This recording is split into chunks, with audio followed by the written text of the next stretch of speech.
أجن يرو لمدا لأدخلك إليها مرة أخرى.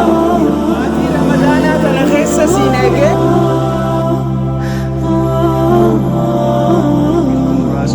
Nyaatawan qalbii teenya tanaafis sinqii fudhannee deemuu qabna.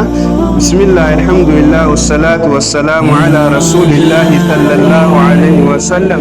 Alhamdulillahi rabbil alamin.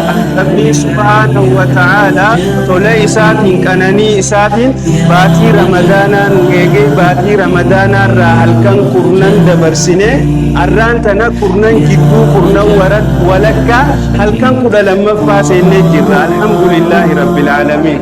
رمضان كين ربي ورّي راكي بلي نواتاسس ورّي راكي بلي نواتاسس ورّي راكي بلي نواتاسس من أفل ربي سبحانه وتعالى ورّنا جيان سومني فتاة ربي نواتاسس وبري ربي سبحانه وتعالى باتي رمضان أنا غيست شفاقيت والاتقابي ربي كين سبحانه وتعالى isa gabroottan isaatiif sarraalee toltuu ittiin hojjetan akkasumatti sadarkaan isaanii itti isaaniif ol fuudhamtu mijjeessuu jechuu kun tola oolina rabbiin gabroottan isaa irratti ooluu jechuu. Alhamdulillahi rabbil alamin. Duuba rabbiin subhaanahu wa ta'ala rasuulli sallallahu alaihi wa sallam hukunii fi baatii ramadaanaa tana dubbatu sahaboota isaatiin maal jedha? jaa'a shaharun mubaarak, jaa'a shaharun الدعاء، جاء شهر البركة، جاء شهر الرحمة، جاء شهر المغفرة. مكان التدان باهي مولانا أنا يا أمين.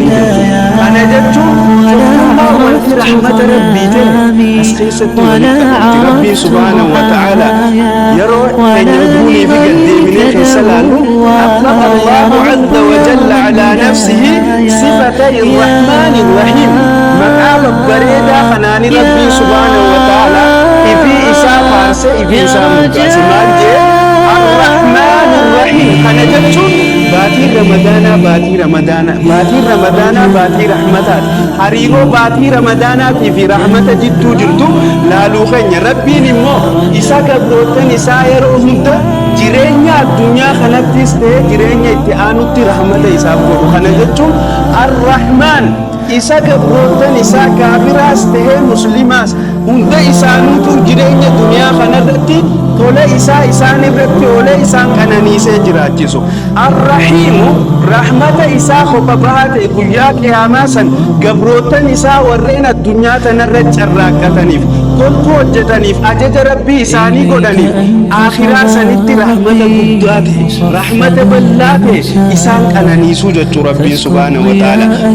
Rabbiin maqaalee babbareedaa kanaaniif moggaase saniifi rabbii subhaanahu wa ta'ala maqaalee lameen kana walitti maxxanse walitti qabeeti suuraa faatihaa keessatti yeroo hedduu dubbatamaa maqaaleen kun dubare fil qur'aanil kariim allati yuraddiduha almuslimu yawmiyyan fi jamii'i salawaatihi. cufa salaata shanan salaatu irratti muslimni maqaalee kana rakaa afuryoota afuran keessattuu suuraan faatihaa karawwale salaanni isaa qeebalamtii qabu.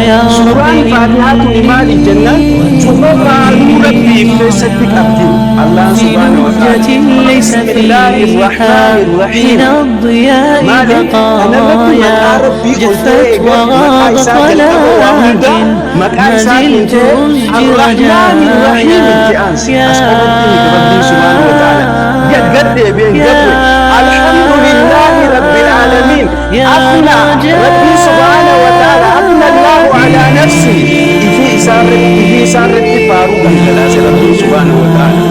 الحمد لله رب العالمين جي رب الإنسان في ساتي بفارس وصوغ بروتن إساه فارس ربي سبحانه وتعالى إسا فارفما تي ربي كينيا فاروس إسا حقا قولت الرحمن الرحيم جيدي مكا إسا ببريدا خنيت أنس ربي سبحانه وتعالى دوبري إكما قداتو مكا خنخيس جرمالي في جنة.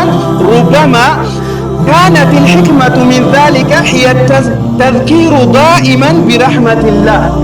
أن رحمة ربي خنا قبروتنا كيادتني سلالم أكيادتني في ربي سبحانه وتعالى مكا إسا خنا yeroo hunda salaata dhaabbatan rakaa dhaabbatan hunda keessatti akka yaaman isa taasise allati wasi'at kulla shay'in fi hadha al-kawn kawnii tana keessatti tawaa hundaa dabartee caaltee argamtu yoonii fi jiraatte rahmata qofa hadiisa